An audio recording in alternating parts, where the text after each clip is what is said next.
Hi everyone, welcome to the Language Training Center English Alphabet Program, and today we will learn how to write letters. Assalamu alaikum sağolashlar. G'ayat tarbiyalash markazimizning ingliz tili darsiga mush programma kelganlarni qarshi olamiz. Hamda bugungi bu darsda biz shu oldin qatam o'rgangan ingliz tilidagi 26 harfninki cho'ng va kichik yezilishini o'rganmoqchi. Cho'ng va kichik yezilish o'rganmoqchi. Hamda bu shu yangi o'rganuvchilarga nisbatan aytganda, shu so'zlarni o'qishdan sirt, ya'ni shu yezish imtihoni bor. Arada ko'pincha bu shu yangi boshlang'ichlar, bo'lsa sizlar daftar olganda nima desanglar, maxsus inglizcha ishlatilgan bir 4 siziqlik daftar bor. Shu 4 siziqlik shu daftardan foydalanib, boshda qanday qilamiz desanglar, shu orqali yozsanglar, sizlarniki xitinglar nihoyatda o'lchamlik, chiroyli chiqadi. Agarda yangi boshlaganda, masalan, odatdagi daftarni ishlatib qo'ysanglar, sizlarniki xitinglarning sifati toza, ko'ngilingizga yaxshi chiqmaydi.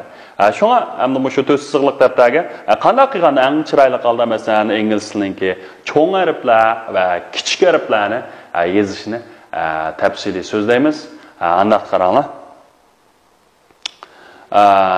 Qarasak, bu ingliz tilidagi do'stga qanday desanglar 4 siziq. 4 siziq, 5 siziq bo'lib qolsa bo'lmaydi. Bu notaning emas. Shu 4 siziqqa shu ingliz tilidagi cho'ng va kichik harflarni yozishni o'rganamiz. Qarasanglar, birinchi harf nima desanglar ingliz tilidagi A harfi, shunami? A. Endi buni cho'ngni qanday yozmaymiz desanglar, qarasak, 4 siziq shunami? Ustidan sanaganda 1-chi, 2-chi, 3-chi, 4-chi, shunami? 1, 2, 3, 4. Ustidan sanaydi. Astidan sanasanglar 1-chi, 2-chi bunday bo'ldi. Onu yazganda, cho'ng harfni yazganda qanday qilamiz desanglar, eng ustidan toki 3-chisigacha bir tushadiq, yana birini tushadiq, unidagi o'ttirda ma'no olaymiz. Ma'no nima desanglar, cho'ng A. Biladimi? Ma'no nima? Cho'ng A harfi. All right. Endi kichik A qanday yozamiz desanglar, shu 2-chi va 3-chi siziq orasiga yozamiz. Qarasanglar mana bir tushib, ustiga bir chiqdiq, undan keyin mana qay saqlan bo'ldi. Ba'zi vaqtlarda mesela mana kitobiy yozishni yozib qo'ydik, unda emas. Yozgan nima desanglar, mana ustiga mana bir aylanib, undan keyin mana chiqma nima? A inglizchadagi birinchi harf shunami? Cho'ng A va nima kichik A. Adətdə cho'ngni qanday yozamiz desanglar, jumla yozganda jumlaning birinchi harfi cho'ng bo'ladi. Ondan keyin jumladagi boshqa ismlar. Masalan, odam va narsa, shaylarning ismlari cho'ng yoziladi. Okay, endi B harfini cho'ng. B harfi desanglar, ustidan pastga bir tushdiq. Ondan keyin mana mana nima B harfi. Birinchi siziqdan 3-chi siziqgacha. Kichik B'ni cho'ng desanglar, ustidan bir tushdiq. Ondan keyin yermanda yenib, o'ttirdan 2-chi, 3-chi siziqqa yozamiz. Mana nima desanglar, B harfi. B. Qaranglar, C harfi cho'ng desanglar, ustidan mana C, kichik C yozganda 2-chi va 3-chi siziq orasiga yozamiz. Endi mana D ga qaranglar, D ni cho'ng desanglar, ustidan pastga tushdiq, undan keyin mana.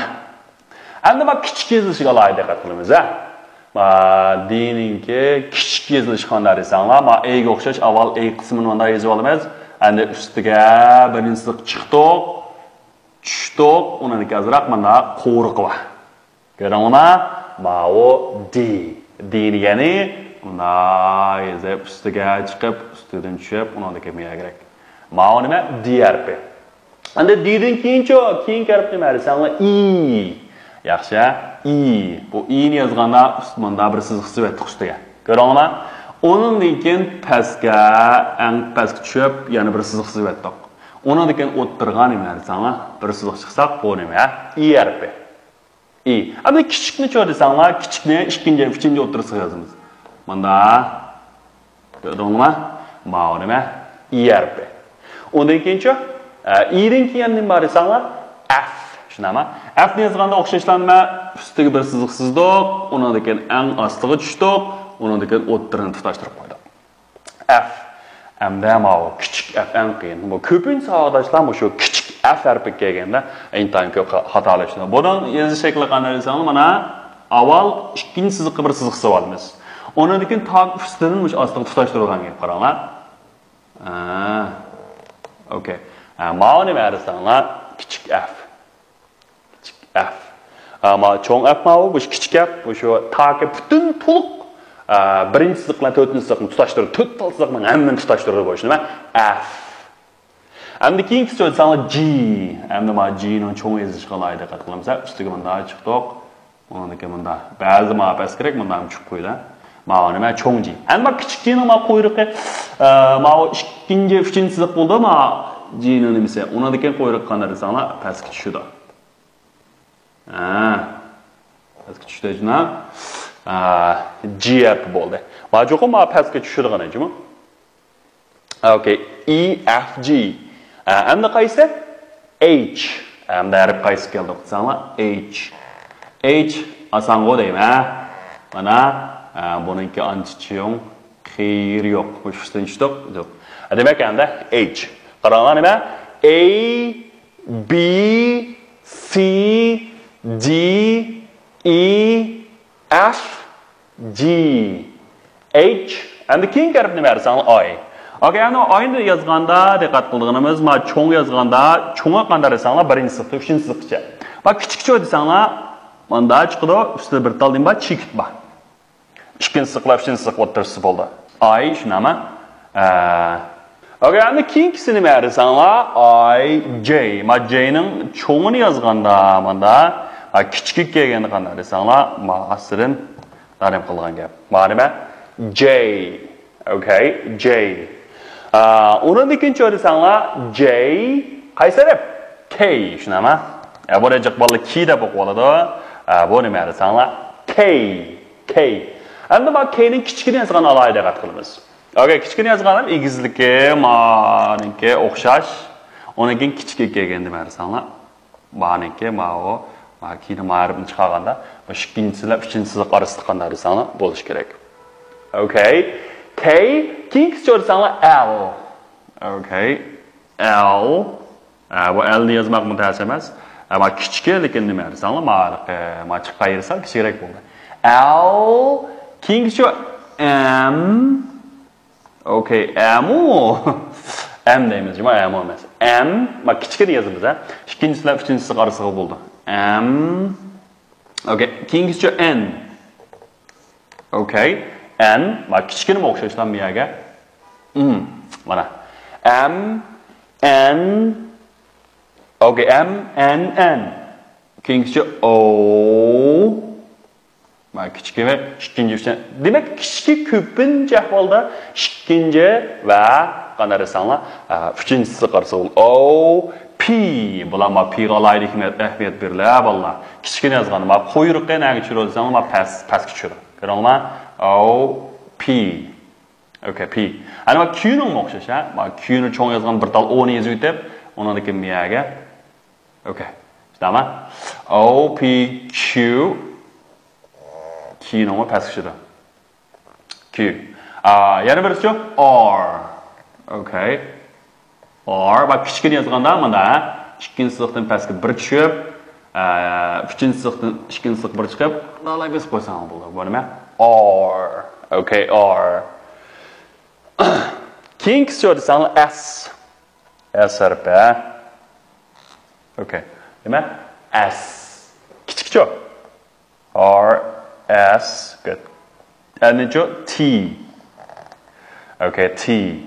Nima?